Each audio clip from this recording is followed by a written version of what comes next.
ইসলাম ধর্মের মানুষদের কাছে এই মাসটি খুবই গুরুত্বপূর্ণ। মহরম মাসে আনন্দ না করে শোক পালন করেন মুসলিম ধর্মাবলম্বীরা। আরবি শব্দ মহরমের অর্থ পবিত্র।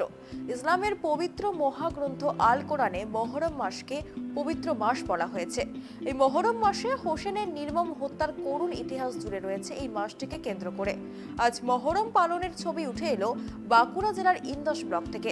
শ্রীরামপুর ও দেরিয়াচক গ্রামের মুসলিম সম্প্রদায়ের ভাইরা সকাল থেকেই মহরম পালন করছেন। এদিন পাড়ায় পাড়ায় গিয়ে জারি গান গেয়ে ইসলাম ধর্মাবলম্বী মানুষদের মহরম অর্থাৎ এই দিনটি সম্পর্কে অবগত করা হয়।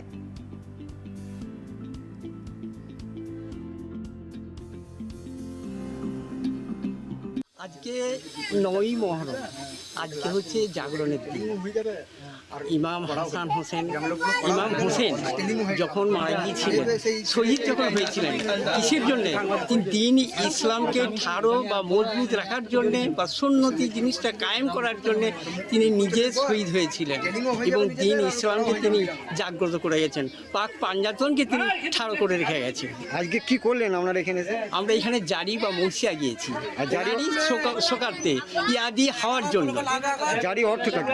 জারির অর্থ এখানে যারা সব আমরা রয়েছি, যে সকল লোক আমরা এখনো অনেকেই জানি না যে আমাদের ইমাম কি ছিল, কি হয়েছিল, সেইটাকে ইয়াদি করার জন্যে আমরা জারি বা মর্জিয়ার মাধ্যমে সেই জিনিসটাকে উত্থিত করেছি। আজকে আমরা যাব মেদিনীপুর, গড়বেতা বা আরও অন্যান্য জায়গা, ওইদিকে আমরা